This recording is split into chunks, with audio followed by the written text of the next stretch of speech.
और संभल की बावड़ी की कहानी आज मैं आपको बताने वाला हूं, क्योंकि संभल की बावड़ी बहुत कुछ छिपा है इसके अंदर और कैसे ये बावड़ी के ऊपर ये पूरा शहर बसा और उसके बाद आज जो बावड़ी सामने आई, इसमें क्या छिपा हुआ है आज आपके सामने रखने वाला हूं। क्योंकि जैसे ही ये खबर आई दर्शकों, सभी के होश उड़ गए। मैं बार बार इस बात को क्यों कह रहा हूं, आज आपको समझाता हूं। क्योंकि जब भी जीवन में कोई घटना अपने मन मुताबिक नहीं चल रही होती है, आपके साथ भी ऐसा हुआ होगा, तो खुद को दिलासा अक्सर एक कहावत से दिया जाता है। बार बार आप उसे दोहराते हैं कि जो होता है अच्छे के लिए होता है। और मैं ऐसा क्यों कह रहा हूं, क्योंकि आज संभल से एक के बाद एक निकलकर सामने आ रही तस्वीरों को देखकर कुछ ऐसा ही महसूस हुआ। 24 नवंबर को, याद है ना आपको, 24 नवंबर शाही जामा मस्जिद को लेकर सर्वे के लिए टीम पहुंची थी और उसके बाद यह हिंसा हुई थी। देख लीजिए, याद कर लीजिए। और अब कहा जा रहा है कि जो होता है अच्छे के लिए होता है, क्योंकि संभल में हिंसा भड़की, उसे किसी भी सूरत में सही तो नहीं कहा जा सकता है, लेकिन यह बात साफ है कि अगर मस्जिद के सर्वे को लेकर बवाल नहीं होता तो सनातन के जो साक्ष्य अभी तक छिपे हुए थे या यूं कहें छिपाकर रखे गए थे, वो आज दुनिया के सामने नहीं आते। दर्शकों, जैसे जैसे एक एक दिन बीत रहा है, आपको अलग अलग तस्वीर बता रहा हूं मैं, देख लीजिए। संभल में कुछ ना कुछ नया मिल रहा है जो ये साफ साफ बता रहा है। देख लीजिए, आज की तस्वीर दिखा रहा हूं आपको कि संभल में कैसे सनातन को मिटाने की कोशिश की गई थी और कैसे संभल में एक एक दिन दर्शकों सनातन के सच सामने आ रहे हैं। आपको सिलसिलेवार तरीके से बताता हूं कि आखिर हो क्या रहा है। दिखाइए जरा, ये देखिए, शाही जामा मस्जिद का सर्वे हुआ, इसे लेकर हिंसा भड़की, पत्थरबाजी हुई। फिर हम अगले दिन चले तो क्या मिला हमें? कार्तिकेय मंदिर, जो खग्गू सराय में मिला है दर्शकों। और आप सोचिए, जैसे ही खग्गू सराय का कार्तिकेय मंदिर मिला, देश भर में इसकी चर्चा होने लगी। फिर अगले ही दिन कल्की मंदिर मिलता है जो सराय तरीन इलाके में, लेकिन जांच पड़ताल और आगे बढ़ी दर्शकों, आगे बढ़ी। फिर मैं आपको बताता हूं कि अब ये बावड़ी मिली है, जो देख रहे हैं ना आप, ये बावड़ी, इसको बताऊंगा आपको इसके पीछे का इतिहास क्या है, कैसा है, लेकिन खुदाई के दौरान, जांच पड़ताल के दौरान क्या क्या सामने आ रहा है, रिपोर्ट में दिखाता हूं।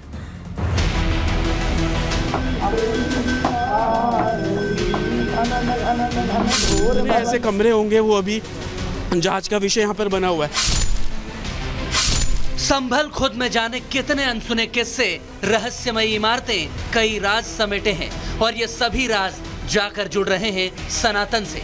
क्योंकि शाही जामा मस्जिद की जगह पर जब से हरिहर मंदिर होने का दावा किया गया, उसके बाद से संभल में मंदिरों के मिलने का दौर खत्म होने का नाम नहीं ले रहा है। कभी महादेव मंदिर मिलता है, उसके राज से पूरी तरह पर्दा नहीं उठता है कि कल्की मंदिर के इतिहास की खोज होने लगती है। लेकिन अब जो संभल में मिला है वो बेहद चौंकाने वाला है और मुहर लगा रहा है कि कैसे संभल से सनातन के निशान मिटाने की कवायद की गई थी।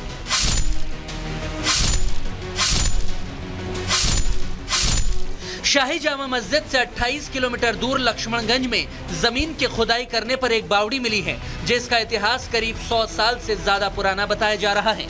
यहाँ पर खुदाई का काम शुरू किया गया तो इस तरीके से सुरंग नुमा जो रास्ता है वो प्रशासन को नजर आया। थोड़ी और खुदाई की गई तो पता लगा कि पास में 3 से 4 कमरे छोटे छोटे जो है वो दिख रहे हैं। उसके बाद जो लोकल एडमिनिस्ट्रेशन है, डीएम है, उसको इस बारे में जानकारी दी गई। देखेंगे कि बावड़ी में जिस तरीके के छोटे कमरे होते हैं, राइट साइड में 3 कमरे आपको नजर आ जाएंगे और लेफ्ट साइड में 1 कमरा आपको नजर आ जाएगा। जैसे जैसे पीला पंजा जमीन से निकल रही बावड़ी की तस्वीर को साफ करता जा रहा था, वैसे वैसे बावड़ी से जुड़े सवाल लोगों के जहन में कौंधने लगे।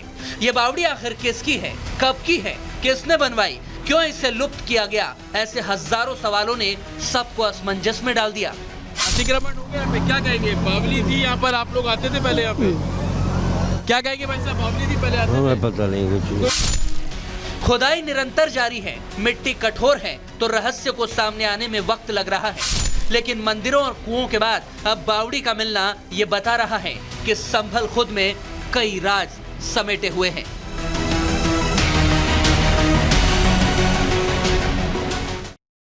तो दर्शकों, देखा आपने अपने अंदर कई राज ये समेटे हुए हैं। लेकिन आज मैं आपको यह भी बताने वाला हूं दर्शकों कि कैसे एक के बाद एक तस्वीर अब तक सामने आई है और यह तस्वीर बहुत कुछ कहती है दर्शकों। ऐसा मैं क्यों कह रहा हूं, दिखाता हूं आपको। 150 साल पुरानी, 150 साल पुरानी बावड़ी तक पहुंचे कैसे, ये समझिए। 46 साल पहले पुराने मंदिर मिलने के बाद डीएम को एक शिकायती पत्र मिलता है दर्शकों। लक्ष्मणगंज में पहले बिलारी की रानी की बावड़ी थी और शिकायत पत्र मिलने के बाद डीएम ने जांच के आदेश दिए। फिर राजस्व विभाग से नायब तहसीलदार इलाके के नक्शे के साथ पहुंचते हैं। रिहायशी इलाका देखा गया, मुश्किल काम था। खुदाई का काम शुरू होता है और जमीन से प्राचीन इमारत, जैसा हम कह रहे हैं शुरू से, वो निकलनी शुरू होती है। बावड़ी का कुआं और तालाब भी अभिलेखों में दर्ज हैं, ये पहले से मिलते हैं हमें। मिट्टी हटाकर बावड़ी के रहस्य को अब सुलझाने की कोशिश की जा रही है दर्शकों, और इसी दिशा में यह काम किया जा रहा है। लेकिन आप सोचिए, जब एक एक करके सबूत सामने आ रहे हैं, एक एक करके सनातन के सच सामने आ रहे हैं और बावड़ी जमीन से निकल गई है, शुरू हो गया है। ये देख लिया आप तस्वीर, ये कितनी गहराई में है, कहां तक है, यही सबसे बड़ी बात है। क्योंकि इससे जुड़े हुए कई सारे किस्से कहानियां भी सामने आने लगे हैं। सुनिए ध्यान से। वहां जमा हुए कुछ लोगों का दावा है कि उनका बचपन इस बावड़ी में खेलते कूदते बीता है, जो मैं आपको दिखा रहा हूं। देखिए, सुरंग भी जा रही है वहां से, नए नए खुलासे हो रहे हैं, लोग खुलासे कर रहे हैं दर्शकों। लेकिन आखिर क्या सच छिपा हुआ है, कैसे छिपा हुआ है, यह मैं अब आपको बताता हूं कि आखिर वो सच है क्या। 400 वर्ग मीटर का एरिया बावड़ी के तालाब के रूप में दर्ज है दर्शकों। ये देख रहे हैं आप, ऐसे खुदाई हुई और ऐसे ही बुलडोजर पहुंचा और बावड़ी मिलती है। बिलारी के राजा के नाना के समय की ये बावड़ी है। 1857 में जब हमने रिसर्च की तो पता लगा कि उससे भी पहले की बावड़ी होने की चर्चा है। यहां सहसपुर राजघराने की रानी गुपचुप तरह से रुका करती थी और बावड़ी में कुल 3 मंजिल होने का दावा है। अभी तो सिर्फ शुरुआती सामने आई है। दूसरी और तीसरी मंजिल मार्बल से बनी हुई है उस समय, सोचिए जरा। ऊपर का जो तल है वो ईंट से बना हुआ है और इसमें 52 कमरे हैं। इन 52 कमरों में क्या है, क्योंकि 250 फीट गहरी बावड़ी होने का जिक्र मिलता है। और जब इतिहास में हम पहुंचे दर्शकों, तो बहुत कुछ मिलता है, बहुत कुछ लिखा हुआ पाया गया। लेकिन वहां स्थानीय लोग क्या कह रहे हैं, ये अब आपको सुनवाते हैं। छोटे से हम जब आते थे तो यहाँ पर अंदर घुसते थे, इसके इमारतें बन रही है, घर बन गए यहाँ। पहले यहाँ पर खेलने आते थे हम, छोटे थे। अच्छा। तो ये बावड़ी कुआं था। ऐसा है, ये 1857 से पूर्व की ये बावड़ी बनी हुई है और अगर बावड़ी देखी जाए तो बहुत प्राचीन है, धरोहर है अपनी, जिसको हम सभी हिंदुओं, सनातनी भारतवर्ष के लोगों को अपनी धरोहर को संजो कर रखना चाहिए। 52 कमरे हैं इसमें, पूरे 52 मैंने देखे हैं, क्योंकि मेरा बचपन इसमें खेल कूद में बीता है, मेरे और कई साथियों का भी। इसमें बीच में कुआं भी है। रानी सुरेंद्र बाला की ये रियासत थी यहाँ पर और उनकी यहाँ पर टुकड़ी आके, फौज आके यहाँ रुकती थी। तो देखा आपने, लोग दावे कर रहे हैं, दावों की हकीकत क्या है, इसकी जांच पड़ताल तेजी से की जा रही है। रिपोर्ट आपको दिखाते हैं।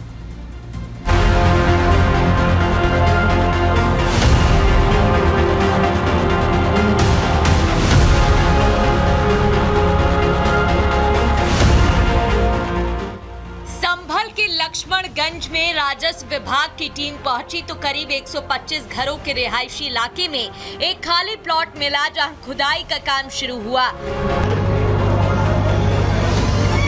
योगी प्रशासन के पीले पंजे ने खुदाई शुरू की तो बावड़ी मिट्टी के अंदर से झांकने लगी। इतिहास के पन्ने पलटे जाने लगे, सब सामने आने लगा। सनातन का झंडा तेजी से लहराने लगा। 150 साल पहले बनाई राजा सुरेंद्र वाला की इस धरोहर का जीर्णोद्धार होने लगा। ये एक तरीके से खेत था हमारा और यहाँ पे फार्मिंग होती थी चारों तरफ। ये बावड़ी कुआं था, कुएं के अंदर रूम्स बने हुए थे उसमें ये लोग आते थे, पापा लोग यहाँ रेस्ट करने बैठ जाते थे। पापा ने खेत बेचा था, बावड़ी कुआं नहीं बेचा था। बहुत बहुत प्राउड फील हो रहा है, बहुत अच्छा लग रहा है कि एक चीज जिसका नामो निशान खत्म कर दिया गया था वो रिबिल्ट होके आ गई है हमारे पास। बुलडोजर मिट्टी को निकाल रहा था, पौन घंटा लगा, लेकिन ये साफ हो गया कि संभल की धरती में बहुत कुछ छिपा है जिसका सामने आना बाकी है। मिट्टी निकलती गई, तस्वीर साफ होती गई, धीरे धीरे 6 कमरे सामने आए। 4 से अब उन कमरों की संख्या 6 हो गई है और तस्वीरें मैं आपको दिखा दूं कि पूरा स्पेस जो ओपन था, जिस पर अभी तक अतिक्रमण नहीं किया गया था, उस पर खुदाई का काम किया जा रहा है। 400 वर्ग मीटर का ये पूरा स्पेस है, लेकिन जितना भी ओपन इलाका है वो तकरीबन 210-220 वर्ग मीटर है। और आप तस्वीरों में देखेंगे सुबह तक जो खुदाई थी वो सफेद ईंटें आपको नजर आ रही हैं, सिर्फ इतना था। लेकिन अब 2 जेसीबी बुलडोजर के जरिए जो आसपास का एरिया है उसको खोदा जा रहा है। रिपब्लिक भारत की टीम पूरी कार्रवाई के दौरान वहां मौजूद रही। हमारे संवाददाता जतिन शर्मा बावड़ी के अंदर उतरे, जगह कम थी लेकिन रहस्यों से पर्दा उठाना था। किसी तरह हमारी टीम अंदर गई तो बावड़ी में हुई नक्काशी हमारे कैमरे में कैद हो गई। एक सुरंग भी हमारे सामने थी, सीढ़ियां थोड़ी दूरी पर दिखाई दे रही थी। आप ये देखेंगे सामने ये सुरंग है, इस सुरंग का भी रास्ता आगे किस तरफ निकलता है वो खुदाई के बाद साफ तौर पर सामने आएगा। लेकिन जो कमरे हैं वो कमरे इस तरीके से हैं। देखिए, पुराने ज़माने में जिस तरीके के पिलर्स और नक्काशी होती थी, हूबहू वैसी ही पिलर और नक्काशी यहाँ पर है। ये रास्ते अलग अलग जगहों पर जाते हैं। सामने एक रास्ता अलग जा रहा है और उस तरफ देखेंगे तो वो रास्ता अलग जा रहा है। और यहाँ पे आप देखेंगे छोटे छोटे जो आले हैं वो आपको इस तरीके से नजर आ जाएंगे। अंदर तमाम सीढ़ियां हैं, पत्थर है और इसी तरीके के छोटे छोटे कई कमरे हैं। कमरों, सुरंग और सीढ़ियों ने ये तो साफ कर दिया है कि खुदाई करने पे बहुत से रहस्यों से पर्दा उठने वाला है। संभल से जुड़े सच अभी सामने आना बाकी है। अभी सबसे बड़ा सवाल ये बना हुआ है कि ये सुरंग का रास्ता आखिर जाता कहाँ है। ये सुरंग शुरू तो बावड़ी से हो रही है, लेकिन इसका अंत कहाँ होगा? सबको इंतजार है खुदाई पूरी होने का, ताकि संभल में छिपे रहस्य खुलकर सबके सामने आए।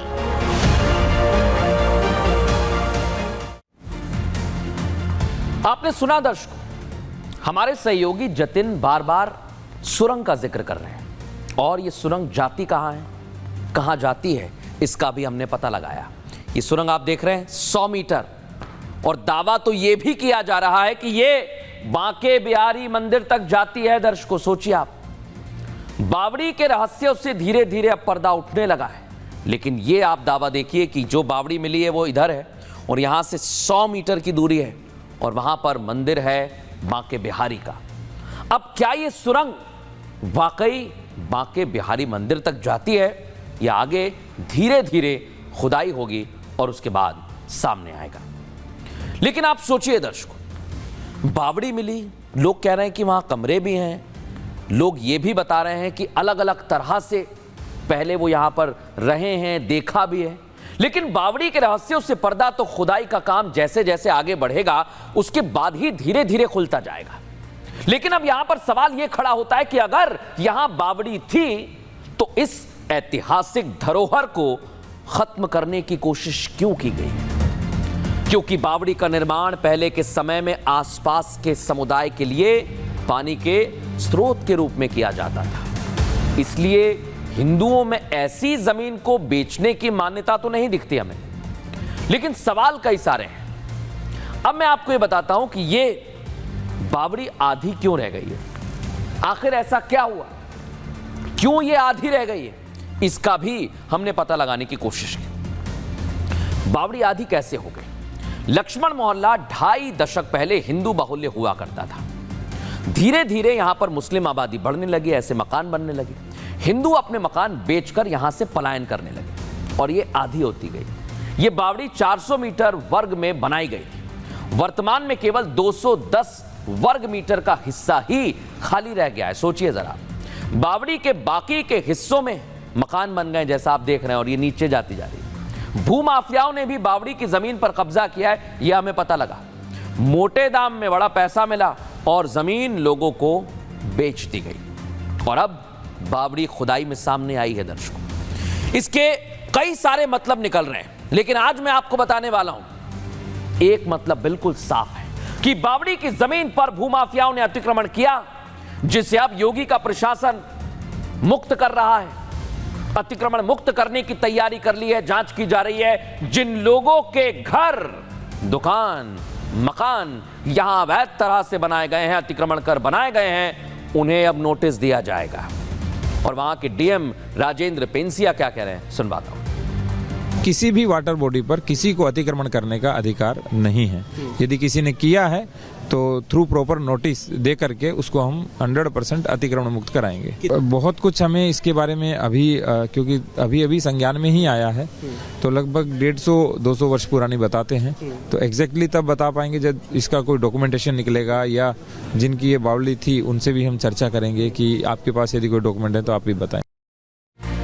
पहले शाही जामा मस्जिद के सर्वे पर सियासत हाई हुई, फिर एक एक कर संभल में मंदिर कूप मिलने लगे दर्शकों।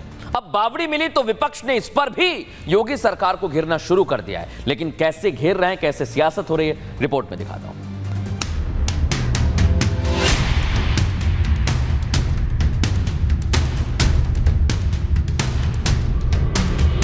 तो जेसीबी बुलडोजर के जरिए जो आसपास का एरिया है उसको खोदा जा रहा है। और सबसे बड़ी चैलेंज अभी एडमिनिस्ट्रेशन के सामने ये है कि अंदर जो बावड़ी है उसको किसी तरीके का नुकसान जो है वो ना हो, और उसी के चलते बहुत बारीकी से खोदाई हो रही है। और उसके बाद मलबा जो है वो यहाँ से साफ तौर पर हट रहा है। एक तरफ प्रशासन की टीमें हैं जो बेहद सावधानी से खुदाई का काम कर रही हैं। बावड़ी के इतिहास के पन्नों को पलटने की कोशिश की जा रही है। लेकिन दूसरी तरफ विपक्ष है जिससे पहले सर्वे से दिक्कत थी, फिर मंदिर के मिलने पर सियासत पर उतारू हो गया। अब बावड़ी सामने आई तो इस सच का सामना भी विपक्ष नहीं कर पा रहा है, सियासत कर रहा है। पहली बार मोहन भागवत जी ने एक समझदारी की बात कही है। हमको लगता है कि उनको इस बात का एहसास हुआ कि ये जो खुदाई का सिलसिला चल रहा है, हर मस्जिद के नीचे मंदिर की तलाश हो रही है, ये देश को कहाँ ले जाएगा ये कहना मुश्किल है। अपनी अपनी राजनीति चमकाने के लिए समय समय पर राष्ट्रीय स्वयंसेवक संघ को हर समय निशाने पे लेते रहे हैं। आज उनको राष्ट्रीय स्वयंसेवक संघ अच्छा लगा है। मैं उनसे यही कहूँगा कि संघ की शाखा में भी जाना शुरू करें। न सिर्फ कांग्रेस, अखिलेश यादव भी इसी सियासत का हिस्सा है। संभल से निकल रहा सनातन का सच वो पचा नहीं पा रहे। ये खोदने वाले लोग पहाड़ को खोदेंगे, इस तरह के सर्वे, इस तरह के खुदाई के काम न हो। लेकिन भारतीय जनता पार्टी जानबूझ करके इन मसलों को इसलिए उठा रही क्योंकि किसान के सवाल पर वो बात नहीं करना चाहते। संभल में कभी मंदिर तो कभी बावड़ी पर हो रही सियासत की वजह संभल में सीएम योगी आदित्यनाथ का सफाई अभियान है, जो कल के अवतार से पहले संभल को सनातन का केंद्र बनाना चाहते हैं। हमारा पुराण भी इस बात को कहता है कि भगवान विष्णु, श्री हरि विष्णु का 10वां अवतार संभल में ही होगा, उसी संभल में होगा। संभल पर अब यूपी के 27 की सियासत टिक गई है। योगी इस लाइन पर आगे बढ़ चले हैं तो विपक्ष भी इसे भांप गया है। इसलिए संभल पर सियासी लड़ाई बढ़ती जा रही है।